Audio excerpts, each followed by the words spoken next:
여러분 우리의 삶 가운데 회복해야 될 이제 오늘 팔복의 마지막 복 기대하시기를 바랍니다. 할렐루야. 우리 함께 따라해 볼까요? 주먹을 불끈 쥐고 우리 따라해 보겠습니다. 주여, 내 영을 살려 주세요. 주여, 내 영을 깨워 주세요.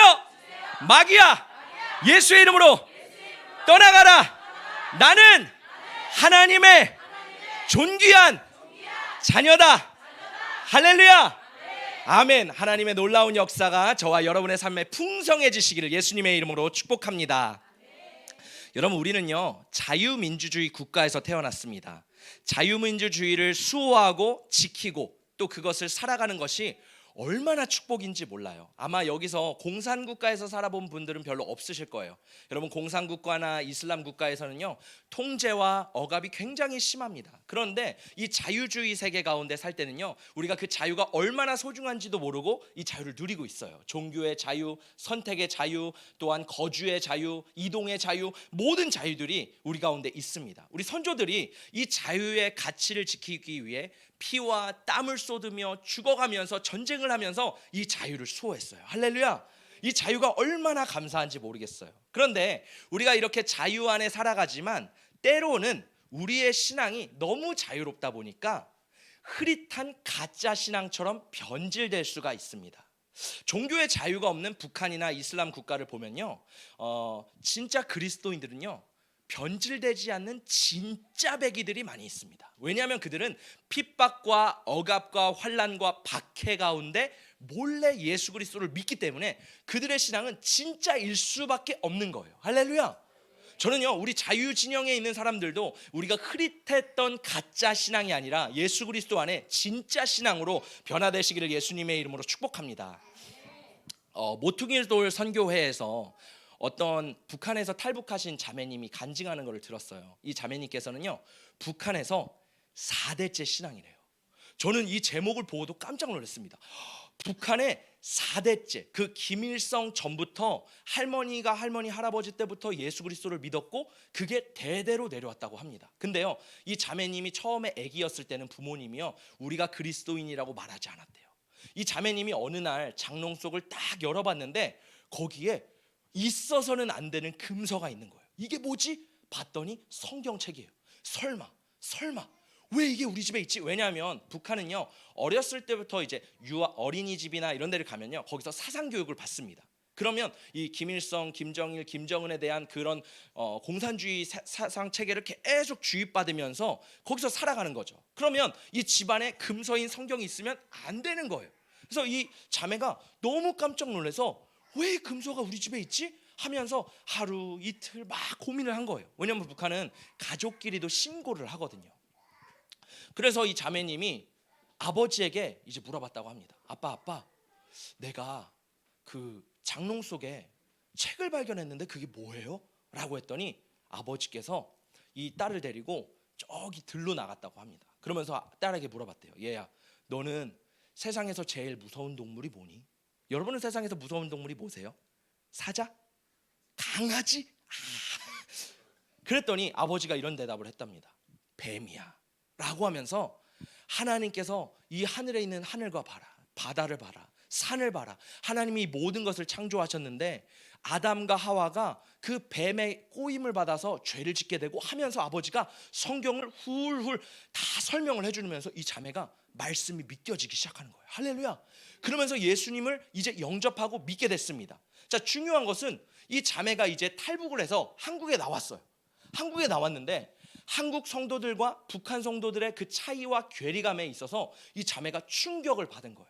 한국 성도들은 뭘 위해서 하나님 앞에 기도하는가 한번 살펴보니까 하나님, 우리 자식이 수능을 잘 보게 해주시고 대학을 잘 가게 해주세요. 하나님, 우리 사업이 잘 되게 해주세요. 이런 기도를 하고 있다라는 거예요. 근데 이 자매님이 이걸 듣고선 너무 충격을 받았대요. 왜냐하면 북한에서는요 하나님에게 그런 기도를 하지 않는다고 말합니다. 그러면서 하나님, 우리 가족 잘 되게 해주세요, 우리 사업 잘 되게 해주세요, 이런 기도를 하지 않는데요. 왜냐하면 이 자매님이 이런 얘기를 하시더라고요. 마태복음 5장에서 예수님께서 공중에 나는 새를 봐라, 들에 있는 들풀을 봐라, 누가 먹이시고 입히시냐? 우리 하나님께서 입히신다. 근데 왜 너희는 염려하느냐? 너희는 염려하지 말라. 무엇을 먹을까? 무엇을 입을까? 무엇을 마실까? 염려하지 마라. 이는 이방인들이 구하는 것이라. 라고 하면서 너희는 먼저 그의 나라와 그의 의를 구하라. 그리하면 이 모든 것을 너희에게 더하시리라. 제가 이 간증을 듣는데요, 소름이 돋아요. 왜냐하면 우리의 신앙, 우리의 기준에서 북한은요 굉장히 신앙이 생각보다 좀 저조할 것 같아요. 왜냐하면 경제적 수준이나 여러 가지 수준에서 떨어지기 때문에. 근데요, 제가 이 자매님의 간증을 들으면서 와, 진짜다. 우리는요 작은 것에 염려하고 작은 것에 기도하고 쩔쩔맵니다. 근데요, 북한 성도들은요 염려하지 않는데요. 왜? 이방인들이 구하는 것이기 때문에. 그래서 이 자매님이 계속 강조합니다. 너희는 먼저 그의 나라와 그의 의를 구하라. 그러면 이 모든 것을 너희에게 더하시리라. 할렐루야. 우리 가운데 이 신앙이 회복되기를 예수님의 이름으로 축복합니다. 북한에는요 거짓된 믿음이 없다고 합니다. 자, 보세요. 북한에서요 예수를요 거짓되게 믿을 이유가 없어요. 왜냐하면요 예수를 믿으면 감옥에 가고 잡혀가고 정치범 수용소에 가고 사형당합니다. 그렇기 때문에요 예수를 믿으면 믿었지 가짜는 없다라는 거예요. 그리고요 이 북한에서는요 예수의 복음을 전하는 북한 사람들이 있대요. 근데 주변에서 그리스도인들이 이렇게 말한대요. 야, 전하지 마. 야, 전하다가 너 잡혀가면 어떡해 하면서 주위에서 쉬쉬한다고 한답니다. 근데요 어떤 사람들은요 나는 지금 죽어도 괜찮습니다 라는 마음으로요 복음을 끊임없이 전하는 북한 성도들이 있대요. 할렐루야. 북한에 희망이 있습니다. 하나님은요 숨겨둔 구루터기를요 북한에도 남겨두셨어요. 어떤 이 자매님이 말하는데 아는 오빠가 있었대요. 그 오빠가 그 당시에 42살 정도 된 이제 가장이었다고 합니다. 아들이 둘 있었고 아내가 있는 가장인데요. 이분이 예수를 믿고 이제 막 복음을 전하기 시작했어요. 왜냐하면 내 안에 성령께서 계시니까 이 복음을 말하지 않으면 말할 수가, 답답해서 견딜 수가 없는 거예요. 그러니까 이 불이 임하니까 사람들에게 가서 막 복음을 전하는데 보위 직원이 나와서 딱 말을 했답니다. 너 동무 한 번 더 예수 그리스도 전하면 잡혀갈 거야. 전하지 말라우. 이렇게 말을 했대요. 그래서 이 당시에는요 바로 잡아가지 않고 경고를 꼭 했다고 한답니다. 그래서 이 사람이 이제 그걸 듣고요 거기서 가만히 있지 않고 계속해서 복음을 전했대요. 이 사람이 이제 농부로서 농사를 짓는데 이 농사 같은 농사 이제 사람들 안에 계속 복음을 전한 거예요. 어느 날 이 농부들 다 모여서 이 사람을 잡아서 이렇게 말한 거예요. 너 하나님 부인하면 살려줄게. 예수 그리스도 부인하면 너 살려줄게. 더 이상 전도하지 마. 이랬다고 합니다. 그랬더니요 이 42살 먹었던 사람이 이런 얘기를 했답니다. 지금까지 한 번도 나를 실망시키지 않은 하나님을 나는 포기할 수 없다. 그렇게 하면서요 결국 보위 직원에게 잡혀가서 이 형제는 목이 잘라 사형당하고 아내와 두 아들은요 정치범 수용소에 들어갔다고 합니다. 이 이야기를 들으면서요 이 박해와 핍박이요 우리는 멀리 떨어져 있다고 생각하지만 사실 우리 가까이 있습니다. 여러분, 대한민국의 고난이 뭘까요? 여러분의 고난은 무엇이세요? 우리가 오늘 찬양도 하고 많은 찬양을 부르면서 하나님 저 너무 힘들어요, 저 너무 외로워요, 저 너무 괴로워요. 우리들 안에 나름대로 고난이 있습니다. 다 나름대로 중요한 고난이에요. 그런데 이 북한 성도님이 이렇게 얘기를 합니다. 대한민국에서 고난은 내 자녀가 다른 사람보다 잘 돼야 되는데 다른 사람보다 못된 게 안타까운 게 고난이다. 다른 사람의 집보다 내 집이 못 사는 게 고난이다. 내 차가 다른 사람 차보다 똥차인 게 고난이다. 이렇게 말을 하더라고요. 여러분 추석 연휴 보내셨죠? 친인척들 만나셨죠? 아마 어떤 분들은 나보다 못 살았는데 갑자기 잘 살아진 가족들도 있고, 나보다 별로 형편 없었는데 괜찮아진 가족들을 보면서요, 우리나라 속담에 그런 게 있죠. 배가 아프다고. 배가 아픈 분들도 아마 있을 거예요. 그러면서 하나님 우리 가정은 왜 그래요? 하나님 우리에게 돈 좀 주세요. 하나님 우리 좀 살려주세요. 우리 자녀도 좀 잘 되게 해주세요. 이런 기도하지 않나요? 그런데요, 이 북한 성도님은요, 그건 아무런 고난이 아니라는 거예요. 이 성도님들이요, 이렇게 북한에서 이렇게 기도한답니다. 하나님 왜 우리를 가난하게 하십니까? 하나님 왜 우리를 고난 가운데 두셨습니까? 라고 기도하지 않는데요. 그럴 법도 하죠. 여러분 가난하고 힘들면 하나님 저 너무 힘들어요 라고 할 수 있을 법도 한데, 하나님 왜 우리를 가난하게 하십니까? 왜 우리를 고난 가운데 두셨습니까? 라고 기도하지 않는데요. 뭐라고 기도하냐면, 하나님 저는 이 상황을 받아들이겠습니다. 이 고난을 통해서 하나님이 무엇을 원하시는지 이 고난을 통해서 정금과 같은 믿음으로 나아가기를 원합니다. 할렐루야. 이런 고백과 기도를 한대요. 저는요 이 간증을 들으면서 와, 우리 한국 성도들이, 남한 성도들이 북한 성도들에게 배워야 되겠다. 저에게도 참 큰 믿음의 도전이 됐습니다. 여러분요, 우리는요 내 믿음은 꽤 괜찮다고 자부해요. 나는 신앙생활 어느 정도 잘하고 있다라고 우리는 치부하고 자부합니다. 우리는 나름대로 예수님을 믿기 위해 치열하게 살아가고 있어요. 저는 여러분이 그렇게 살아가고 있다고 믿고 너무 응원하고 격려해드리고 싶습니다. 그런데 이 동시대에 살아가는 북한 성도들은 예수를 믿기 위해 매 순간 생명을 건다라는 거예요. 매 순간 성령님으로 말미암아 이 복음을 전하지 않으면, 내가 분명히 정치범 수용소에 잡혀가고 죽음을 당할 수도 있는데도 불구하고요, 그 안에 불에 견디지를 못해서 예수를 증거한다라는 겁니다. 할렐루야. 여러분, 우리 가운데 이것이 회복되기를 예수님의 이름으로 축복합니다. 이것이 바로 팔복의 오늘 마지막 복입니다. 우리가 오늘 계속해서 팔복을 살펴보고 있는데요, 이 팔복은요 땅에 속한 복이 아니라 하늘에 속한 복이에요. 그 누구도 이 복을 이 땅에서 누리고 싶은 사람이 없을 거예요. 심령이 가난한 자, 여러분 심령이 가난해지고 싶으세요? 애통한 자, 늘 애통하고 싶으세요? 우리가 지난주에 어떤 말씀을 드렸죠? 피스메이커. 여러분 추석 연휴 때 피스메이커 얼마나 힘듭니까? 내 안에 분노가 꾹꾹 올라오는데 그래 나는 피스메이커가 돼야지 라고 하면서 꾹꾹 눌러 앉으면서 성령 충만하려고 발버둥 쳐도 또 넘어지는 게 우리입니다. 우리는요 이 팔복의 가치들이 세상의 기준으로 봤을 땐 하찮고 별로 나 갖고 싶지 않은 그런 가치들이에요. 그런데요 이 팔복의 가치들이 점점 더 클라이막스로 올라가면 올라갈수록 최고조에 달합니다. 자, 오늘 우리 마태복음 5장 10절의 말씀을 함께 읽어보도록 하겠습니다. 시작. 의를 위하여 박해받는 자는 복이 있나니 천국이 그들의 것임이라. 여러분 세상에요 박해받기를 좋아하는 분이 계세요? 누군가에게 거절당하는 걸 좋아하는 분이 계세요? 아마 우리 중에서는요 불편하거나 방해받거나 거절당하거나 박해받기를 좋아하는 사람은요 한 명도 없을 겁니다. 부잣집에 가면요, 부자 동네에 가면요 조용해요. 아무런 방해도 없이 경비가 삼엄합니다. 그렇죠? 왜? 사람들은요 편안함을 추구하고 내 프라이버시를 굉장히 중요하게 여긴다는 거예요. 사람은요 누구나 안전하고 평화로운 삶을 살기 원해요. 그런데 오늘 말씀에서 예수님은요 인간의 기본적인 욕구인 이 평안과 기쁨과 이런 모든 것들을 다 내려놓으라고 말씀하십니다. 그리고 뭐래요? 십자가를 지고 나를 따라야 된대요. 박해를 받아야 된대요. 그래야지 천국이 그들의 것이라고 말씀을 하십니다. 할렐루야. 여러분 그러면요 의를 위해 박해받는 의미가 무엇일까요? 의를 위해 박해받는다. 11절에 이렇게 말합니다. 나로 말미암아, 예수 때문에, 예수로 말미암아 예수의 이름으로 인해 박해받는 것, 그게 의를 위하여 박해받는 거래요. 그럼 의는 뭐예요? 예수를 따라가는 겁니다. 예수는 길이요 진리요 생명입니다. 우리가 예수를 따라가는 거예요. 할렐루야. 그럼 예수를 따라가면서 박해를 받는 것들을 우리가 이겨야 된다고 예수님은 말씀하시는 거예요. 우리 한 번 더 말씀을 큰 소리로 읽어보겠습니다. 시작. 아버지나 어머니를 나보다 더 사랑하는 자는 내게 합당하지 아니하고 아들이나 딸을 나보다 더 사랑하는 자도 내게 합당하지 아니하며 또 자기 십자가를 지고 나를 따르지 않는 자도 내게 합당하지 아니하니라. 자기 목숨을 얻는 자는 잃을 것이요 나를 위하여 자기 목숨을 잃는 자는 얻으리라. 아멘. 여러분 예수님은요 화평을 주기 위해 이 땅에 온 게 아니라 검을 주기 위해 이 땅에 오셨대요. 가정 가운데요 아버지와 자식이 또 여러 가지 형제들끼리 불화를 주기 위해 예수님은 오셨대요. 그러면서요 나를 따르지 않으면 너희는 나의 제자가 아니다고 말씀하세요. 너희가 목숨을 버려야지 목숨을 얻을 것이라고 예수님은 말씀하십니다. 할렐루야.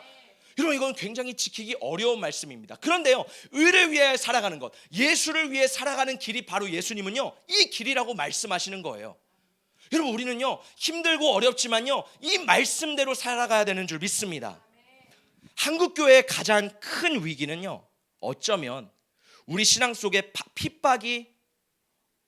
핍박이 없어졌기 때문인 줄 모릅니다. 우리 삶 가운데 너무 평안해요. 너무 자유로워요. 그러다 보니까 핍박과 박해가 없으니까요 우리의 신앙이 흐지부지 됩니다. 이 길이 이 길인지 이 길이 진짜 길인지 늘 헷갈려요.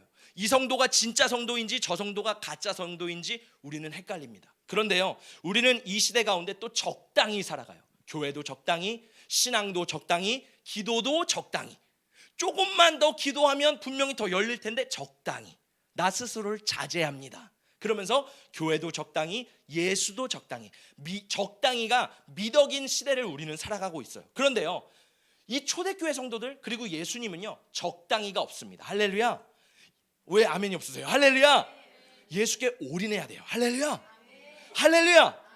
우리 한 번 더 말씀을 읽어볼게요. 초대교회 이제 변증가 터툴리안이 이런 얘기를 했습니다. 교회라는 나무는요, 세 가지 액체를 먹고 자랍니다. 수고의 땀, 기도의 눈물, 순교의 피다.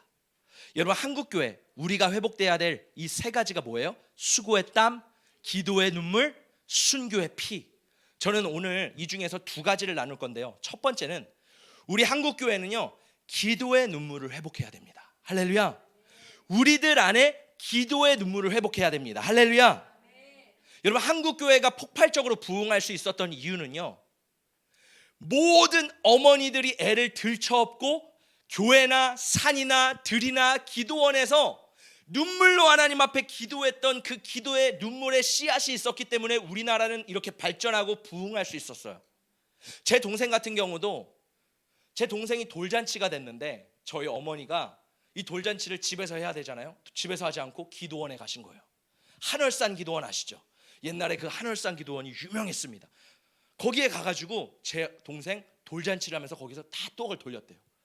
이것처럼 옛날에는요, 기도원, 교회, 부흥에 늘 따라다니면서 은혜 받으려고, 사람들 눈빛이요, 정말 은혜 받으려고, 정말 주님 저 여기 있습니다 하면서 막 이런 모습들로 정말 교회를 열심히 다녔습니다. 또 어때요? 그 예전에는요, 교회 바닥이 마룻바닥이었어요. 그러면요, 어머니들이, 또 아이들이, 아버지들이 하나님 앞에 회개하며 눈물을 흘릴 때 그 눈물 자국이 뚝뚝 떨어집니다. 그러면요, 그 마룻바닥에 눈물 자국들이 무성해요. 그걸 보면서 우리 한국교회를 살리신 이유는 바로 눈물의 기도 때문이었구나. 할렐루야. 제가 어렸을 때, 저는 이제 강화도에서 태어나고 자랐거든요. 그런데 이 강화도에는 마니산이 있습니다. 여러분 역사책에서 많이 배우셨죠? 마니산, 단군이 내려왔던 마니산. 그 마니산에요, 기도원이 있어요. 마니산 기도원. 제가 어렸을 때 이제 가족이 저희 교회에서 마니산 기도원으로 간 거예요. 그런데 그 당시에 이 기도원은 있지만 숙소가 없으니까 사람들이 빨간색 텐트를 다 치기 시작합니다. 그러면 산 주변 나무가 있는데 구석구석 정말 커다란 그 빨간색 포장마차 같은 텐트를요 다 쳐요. 그럼 거기는요 노란 불들이 이렇게 반짝반짝 들어와요. 아마 기억하시는 그 저와 같은 세대분들이 좀 계신 것 같아요. 저만 경험했나요, 여러분?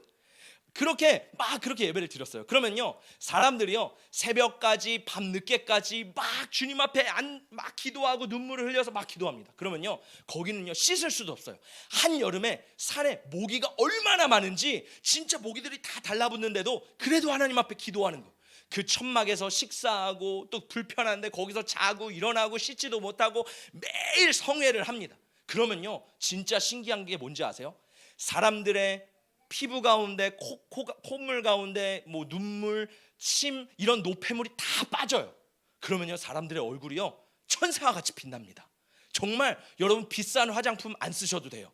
거기 2박 3일 3박 4일 수련회 한번 갔다 오시면요 피부에 광이 나기 시작해요.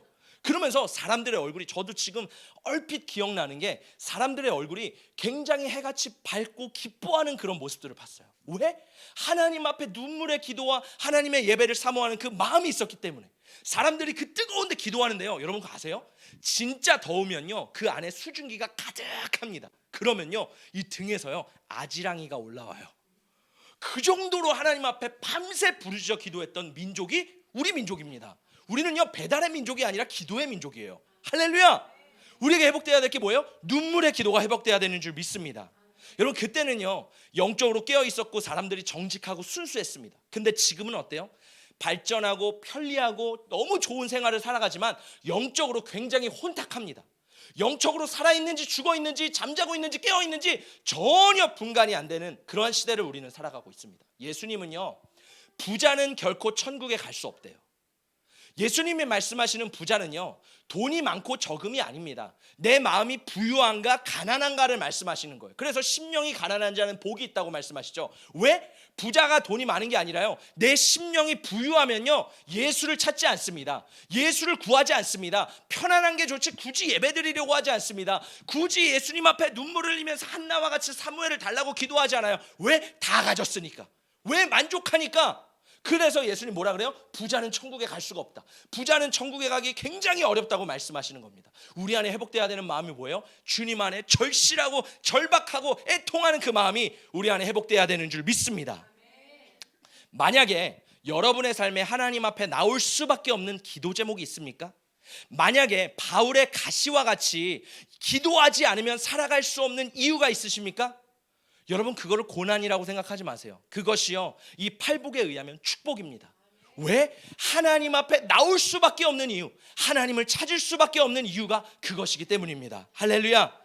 그래서 시편에 하나님께서 이렇게 말씀하십니다. 하나님께서 구하시는 제사는 상한 심령이라. 하나님이여, 상하고 통회하는 마음을 주께서 멸시하지 아니하시리라. 우리는 하나님이 기뻐하시는 마음이 뭐예요? 상하고 통회하고 눈물 흘리는 그러한 기도인 줄 믿습니다. 제가 말씀을 준비하면서 참 감사한 것은 우리 교회 성도님들은 눈물의 은혜가 있는 것 같아요. 찬양을 인도하고 말씀을 전하고 또 기도하고 불시기도회를 하다 보면요, 여기저기서 통곡하는 소리도 들리고 훌쩍훌쩍 하나님 앞에 신음하면서 눈물을 뚝뚝 흘리시는 성도님들을 보면서 너무 감사하다. 우리 교회가 휴지가 부족한 교회, 휴지가 늘 충만한 교회가 되길 바랍니다. 할렐루야. 여러분, 하나님 앞에 쏟아내시고 하나님 앞에 토해내시고 다 드리시기를 바랍니다. 그때요, 이렇게 고백해요. 그들이 눈물 골짜기로 지나갈 때에 그곳에 많은 샘이 있을 것이며 이른비가 복을 채워주나이다. 우리가 눈물샘이 될 때요, 하나님이 그 샘을 풍성하게 해주시고 비를 내려주신대요. 여러분, 그 눈물, 잃어버렸던 눈물의 기도가 우리의 삶 가운데 다시 한번 더욱더 회복되기를 예수님의 이름으로 축복합니다. 두 번째는요, 한국교회는요, 순교의 피를 회복해야 됩니다. 성경의 역사는요, 피의 역사입니다. 아담과 하와가 죄를 지었을 때 하나님께서는요, 동물을 잡아 피를 흘려서 가죽을 입히셨어요. 우리의 인류의 모든 죄를 말미암아 예수 그리스도께서 십자가에서 죽으셔서 그 보혈의 피, 그 값진 피를 우리 인류를 위해 쏟아주셨어요. 할렐루야. 모든 역사는 피의 역사인 거예요. 아까 봤던 그 터툴리안이 이렇게 말합니다. 순교의 피는 교회의 초석이 된다. 여러분, 스데반이 순교의 피를 흘렸을 때요, 하나님께서는요, 그 초대교회 가운데 확장시키시고 부흥을 시키십니다. 이 순교의 피로 말미암아 교회들이 세워지고 복음이 더 전파되게 돼요. 여러분, 이름 없이 빚도 없이 어떠한 대가도 없이 흘린 순교자의 피들이요, 로마를 굴복시킵니다. 할렐루야. 여러분, 베드로를 볼까요? 베드로는요, 로마에서 복음을 전하다가 그 당시에 그리스도인들을 향한 박해가 굉장히 강했습니다. 그래서 이 베드로가요, 로마를 피해서 도망가는 거예요. 그러다가 도망가는 도중에 환상을 보게 됩니다. 환상을 보는데 예수님께서 다시 로마로 들어가는 환상을 보는 거예요. 그러면서 베드로가 이렇게 말합니다. 쿠오바디스 도미네, 무슨 말이냐면 주여 어디로 가십니까? 그때 예수님이 이럽니다. 나는 너가 버리고 가는 로마로 다시 들어간다. 그때 베드로가요, 그 핍박이 심한 로마 한복판으로 다시 들어갑니다. 그리고 잡혀서요, 예수님과 같이 똑같이 난 죽을 수 없다 라고 해서 거꾸로 십자가형에 죽어요. 안드레는요, 아가야에서 전도하다가 십자가형으로 죽고, 빌립은 소아시아에서 기둥에 매달려 찢겨 죽이고, 마태는 에디오피아에서 전도하다 질질 끌려가면서도 예수를 전하다가 칼날에 목이 베어 순교를 당합니다. 예수님은 말씀하세요. 나를 따라오려거든 자기를 부인하고 제 십자가를 지라는 말씀이요, 상징적인 말씀이 아닙니다. 이거는 실제적인 말씀입니다. 할렐루야. 예수를 따르려면요, 진짜 그 십자가를 져야 되는 거예요. 그 실질적인 값지불이 우리 삶 가운데 있어야 되는 줄 믿습니다. 여러분, 최상의 가치는 뭐예요? 내 목숨을 들여서라도 그 영원한 생명 예수 그리스도를 얻는 것이 우리에게 진정한 가치인 줄 믿습니다. 한국교회는 어떤가요? 이 한국교회도요, 피의 역사로 시작됐습니다. 이 조선의 흥선 대원군이요, 이 나라를 굳게 닫았습니다. 그러니까 외국에 있는 선교사들이나 외국 문물이 들어올 수가 없는 거예요.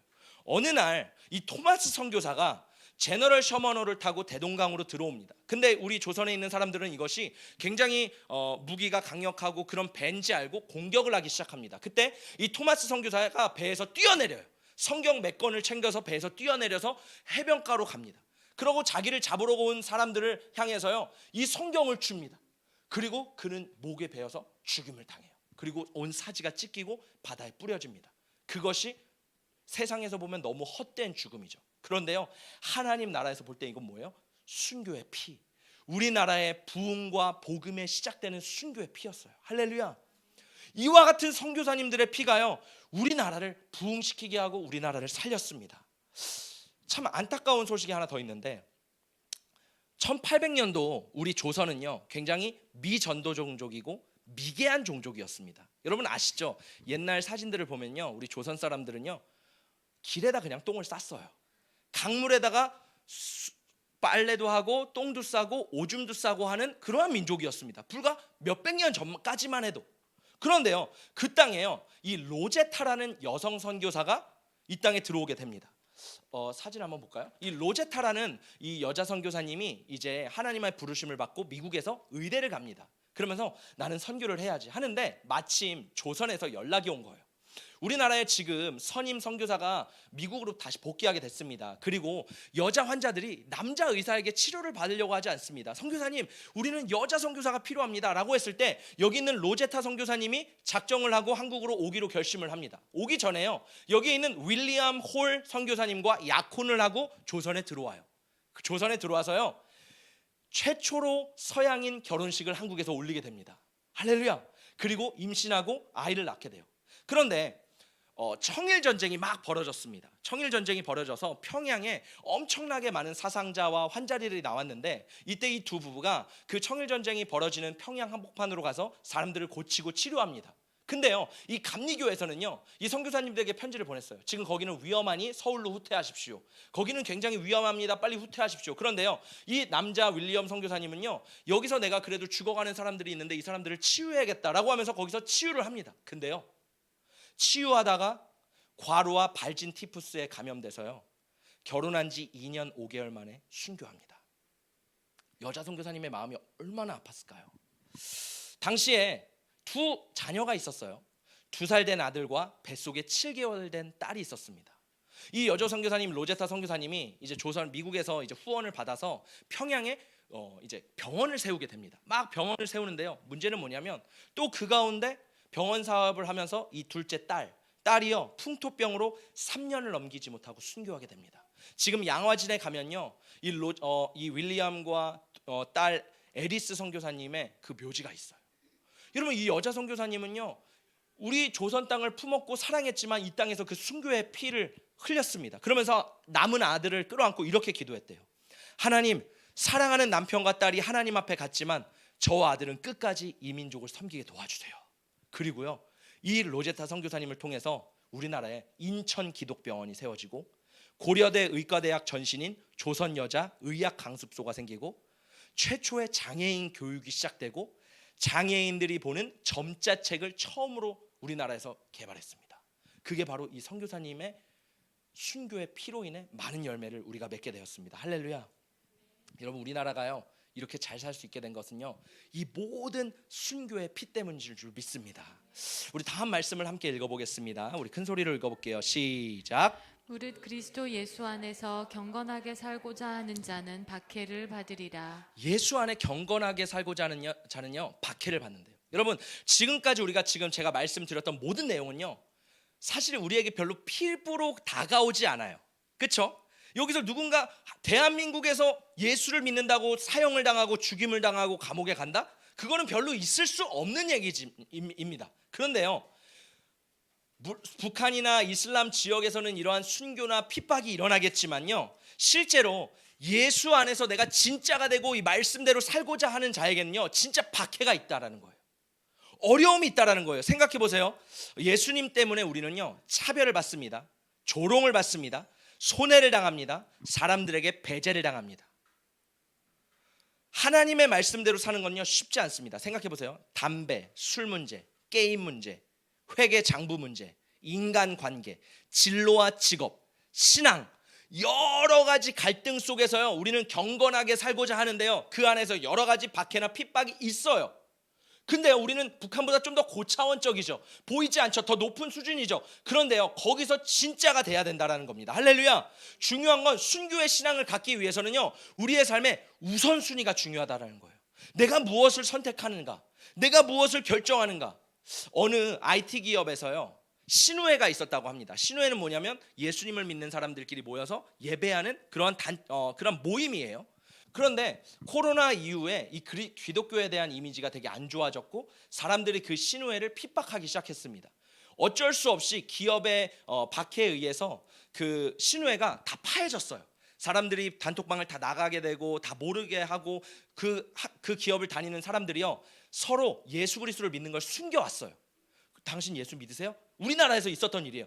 저 별로 안 믿는데요 하면서요, 사람들이 자신의 신앙을 숨기기 시작합니다. 예수를 믿고 신우회를 하면요, 인사고과의 평가가 되고요, 사람들이 그 사람을 이제 왕따시키는 거예요. 그런데요, 그 가운데 불을 받았던 자매 2명이 있어요. 그 자매 2명이요, 이 기도 모임을 다시 시작하려고 막 기도로 준비합니다. 회사를 위해 기도하고 거기에 있는 사원들을 위해서 기도하고 막 기도하면서 이제 사람들이 다 숨기잖아요. 나를 알리지 않잖아요. 한 명씩 물어보기 시작하는 거예요. 우리 기도회 하는데 같이 할래요? 아니, 난 눈치 보여서 못할 것 같아. 우리 기도회 하는데 같이 할래요? 나는 우리 선임이 있어서 못할 것 같아. 사람들이 다 인사고과 때문에 피합니다. 그런데요, 이 둘이 하나님 앞에 매일 기도하고 나아가니까요, 1명, 2명, 3명이 모이더니 그 기업에 다시 신우회가 생겼다고 합니다. 여러분, 이러한 핍박 가운데요, 진짜 믿음으로 살아가는 성도가 우리의 삶 가운데 있다라는 거예요. 여러분은 믿음으로 살아가고 계십니까? 여러분 정말 말씀대로 살아가고 계십니까? 여러분, 우리가 이 말씀을 통해서 다시 한번 회복돼야 될 줄 믿습니다. 우리 한 번 더 말씀을 읽어보겠습니다. 우리 큰 소리로 읽어볼게요. 시작. 그러나 무엇이든지 내게 유익하던 반주 좀 것을 내가 준비해주세요. 그리스도를 위하여 다 해로 여길 뿐더러 또한 모든 것을 해로 여김은 내 주 그리스도 예수를 아는 지식이 가장 고상하기 때문이라. 내가 그를 위하여 모든 것을 잃어버리고 배설물로 여김은 그리스도를 얻고. 여러분, 바울은요, 예수를 믿고요, 자신이 가진 모든 가치들을요, 배설물로 여겼다고 합니다. 여러분은 여러분이 가진 가치를 배설물로 여기십니까? 아니면 우상단지와 같이 여기십니까? 바울이요, 예수를 믿고 포기한 3가지가 있어요. 첫 번째, 이 세상에 속한 모든 것을 포기했습니다. 로마 시민권, 지금으로 말하면 미국 시민권이죠. 미국 시민권을 가지고 있으면요, 정말 좋을 것 같아요. 바울은요, 그 로마 시민권을요, 그냥 종이 쪼가지로 여겼어. 아무렇지도 않게 로마 시민임을 밝히지도 않고 그냥 맞았습니다.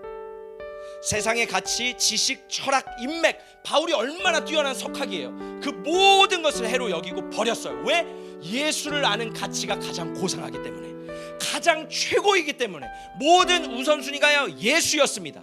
둘째, 자신의 자아를 포기했습니다. 갈라디아서 2장 20절, 내가 그리스도와 함께 십자가에 못 박혔나니 그런즉 이제는 내가 사는 것이 아니오 오직 내 안에 그리스도께서 사시는 것이라. 이제 내가 육체 가운데 사는 것은 나를 사랑하사 나를 위하여 자기 자신을 버리신 하나님의 아들을 믿는 믿음 안에 사는 것이라.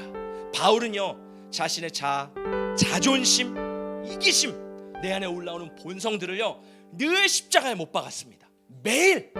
저도요, 늘 내 자아를 십자가에 못 박는 게요, 쉽지는 않아요. 죄송하지만 나는 죽었어요라고 하지만 어느 순간 또 올라오는 그런 제 자아의 모습을 보면서 정말 주님 앞에 죄송스럽고, 정말 내가 변화될 수 있을까? 내가 정말 주님의 말씀대로 살아갈 수 있을까? 정말 저도 너무나도 괴로우면서 날마다 내 자아를 십자가에 못 박습니다. 왜? 그거는요, 매일 매순간 십자가에 못 박지 않으면요, 그 자아는요, 마치 두더지 게임 아시죠? 뿅뿅 올라오잖아요. 그것처럼요, 내 안에 자아가요, 여기서도 불쑥, 저기서도 불쑥, 여기서도 불쑥. 그러면요, 우리는 망치로 뚱뚱뚱 때리는데도 불구하고요, 이제는 레벨이 더 높아졌어요. 처음에는 하나씩 올라오다가 이제 2개씩 올라옵니다. 그럼 나는 망치가 하나예요. 하나만 때리면 옆에서 또 올라오는 거예요. 그런 삶을 살면서 주님의 십자가 앞에서 주님, 내 자아를 또 못 박습니다. 또 못 박습니다. 반성하며 주님의 말씀에 붙잡으며 그렇게 살아가요. 여러분, 이 싸움이 없으면요, 우리는 결코 예수를 따라갈 수 없습니다. 세 번째요, 바울은요, 자신의 생명을 포기했습니다. 내가 달려갈 길과 주 예수께 받은 사명 곧 하나님의 은혜의 복음을 증언하는 일에 참여하려 하면은 나의 생명조차 조금도 귀한 것으로 여기지 아니하노라. 사도행전을 보면 성령님께서 바울에게 말씀하세요. 바울아, 너가 예루살렘에 가면 결박과 환난이 너를 기다리고 있을 거야. 죽음이 널 기다리고 있을 거야. 그래도 갈래? 주변에 있는 수많은 선지자들이 바울에게 말합니다. 제가 기도했는데요, 예루살렘에 가면 당신이 결박당합니다. 가지 마세요. 근데 바울은요, 자기의 생명을 조금도 귀하게 여기지 않았어요. 예수의 복음이 전해지기 위해. 저희가 이번 주 주일에 봤죠. 바울의 목표가 뭐예요? 예루살렘을 지나 로마까지 복음을 전하는 것이 바울의 목표였습니다. 바울은요, 그것을 이루기 위해서요, 끝까지 자신의 죽음도 상관하지 않고 생명을 내려놓고 끝까지 갑니다. 결국 네로 황제에 의해서 63년 순교하게 됩니다. 바울은요, 예수를 위해 자신의 모든 걸 내려놨어요. 이 성경 말씀은요, 아 위대한 인물이다, 대단한 사람이다 라고 끝나는 게 아닙니다. 이렇게 살았다면 너희도 이와 같이 살아. 할렐루야. 이 말씀이 그냥 멀리 떨어진 말씀이 아니라 우리의 삶 속에서요, 정말 이렇게 살아가야지 말씀대로 살아내는 성도인 거예요. 그게 진짜 성도인 거예요. 머리로만 알고 있으면 영적인 대두입니다. 많은 것을 알고 있지만 하나님의 말씀대로 하나도 살아내지 못하는 사람은요, 경건의 모양은 있지만 능력을 잃어버린 자입니다. 여러분, 우리 가운데요 정말 말씀대로 살아가기를 예수님의 이름으로 축복합니다. 여러분, 우리 중에 순교의 신앙을 가진 사람들이 도대체 얼마나 될까요? 우리 교회 성도들 중에 얼마나 될까요? 우리가 믿어서 잘 되고 행복하고 평안하고 자녀가 잘 되는 것만이 복음이 아닙니다. 복음은요 십자가예요. 십자가는요 죽음이에요. 우리가 매일 순교 정신으로 살아갈 때, 예수를 따라가고 내 자신을 부인하며 따라갈 때에 어느 순간 내 믿음이 반석과 같은 믿음으로 변화될 줄 믿습니다. 할렐루야. 마지막으로 순교자가 받게 되는 상이 있습니다. 마지막 말씀을 함께 읽어보겠습니다. 시작. 기뻐하고 즐거워하라. 하늘에서 너희의 상이 큼이라. 너희 전에 있던 선지자들도 이같이 박해하였느니라. 아멘. 하나님께서는요 이렇게 박해받는 자들에게 상이 크시대요. 요한계시록 7장에 보면요, 수많은 무리가 예수 그리스도와 그 하나님 아버지를 찬양합니다. 그러면서 뭐라고 찬양하냐면, 구원하심이 보좌에 앉으신 우리 하나님과 어린 양께 있도다. 구원하심이 우리 하나님과 보좌에 앉으신 어린 양께 있도다. 많은 무리가 하나님을 그렇게 예배하고 찬양합니다. 그때요 장로 중에 한 사람이 사도 요한에게 물어봅니다. 너 혹시 이들이 누군지 아니? 사도 요한이 말해요. 모르겠습니다. 이들은 큰 환난에서 나오는 자들인데 어린 양의 피에 그 옷을 씻어 희게 한 자들이다. 이 땅에 살아갈 때 환난과 박해를 이겨 승리한 자들이라고 하는 거예요. 근데요 그들이 천국에 갔을 때는요, 이 땅에서는 눈물을 흘리고 피를 흘리고 땀을 흘리지만 하늘에 갔을 때는요 다시는 눈물을 흘리지 않고 예수님께서 그 눈물을 다 위로해 주시고 안아주시고 품어주시고 생명수샘으로 인도하여 주셔서 영원토록 하나님과 즐거워하고 기뻐하고 행복하게 살 것이다. 그것이 너에게 주어지는 상이다. 할렐루야. 여러분, 이 세상에 사는 거는 생각보다 짧습니다. 우리 곧 있으면 이제 송구영신 예배가 다가오고, 곧 있으면 또 다음 예배가 다가오고, 굉장히 짧아요. 여러분, 이 짧은 시간에요 정말 예수를 진짜로 믿으시기를 예수님의 이름으로 축복합니다. 마지막으로 이 시대요 정말 예수, 우리나라나 미국이나요 이제 정말 피부로 이제 다가오는 것 같아요. 마지막 시대라는 게. 최근에 미국에서요 이제 동성애 갈등이 굉장히 불거졌어요. 어떤 한인교회 목사님이 계셨는데 그 교회는 UMC라는 미국 연합 감리교회에 속해 있는 교회입니다. 미국 연합 감리교회를 UMC라고 하거든요. 근데 이 UMC는요 감독제예요. 감독님이 계시고 감독님이 목사님들을 파송해요. 감독님 마음에 안 들면 파송을 못 받겠죠. 우리나라도 원래 그랬습니다. 그런데 광림교회의 김선독 감독님께서 그 폐습을 없애버렸어요. 그래서 지금 감리교는요 그렇게 뭐 파송제다 이렇지는 않습니다. 어려움이 당하면 파송을 하지만 굳이 파송을 하진 않아요. 근데 미국은요 그 감독 직권이 굉장히 강합니다. 근데 미국 UMC가요 이 동성애로 다 넘어가 버린 거예요. 어떤 이제 UMC에 속한 한인교회들도 있잖아요. 미국 백인교회, 흑인교회, 또 한국인교회, 목사님들은 UMC 소속이지만 그런 인종들이 모여서 예배를 드리잖아요. UMC에 속한 LA에 한 한인교회가 있었습니다. 근데요 7년 동안 목회를 담당했는데요 어느 날 이 목사님이 사임하게 됐습니다. 왜? 교단에서 말을 하는 거예요. 당신은 동성애를 지지하지 않으니까 더 이상 우리 교단에 있을 수 없습니다. 우리가 당신을 파송해 드릴 수 없습니다. 나가세요. 결국 다른 목사님으로 대체됩니다. 어떤 교회 목사님은요 유튜브 영상으로 나와 있어요. 말씀을 전하고 있어요. 거기도 한인교회입니다. UMC에 속한 교회예요. 말씀을 전하고 있는데요 갑자기 연회에서 관계자가 옵니다. 그러면서 이 목사님 좀 당황해하세요. 그러더니 이분이 제가 잠시 말을 해도 될까요? 설교 도중에 여기 앉아있다가 제가 잠시 말을 해도 될까요? 그러면서 이 목사님이 그러면 1분 정도 드리겠습니다 하고서 겸손하게 내려오셨어요. 그랬더니요 교단 관계자가 딱 오더니 이러는 거예요. 이 목사님은 동성애를 반대하기 때문에 이제 파면되었습니다.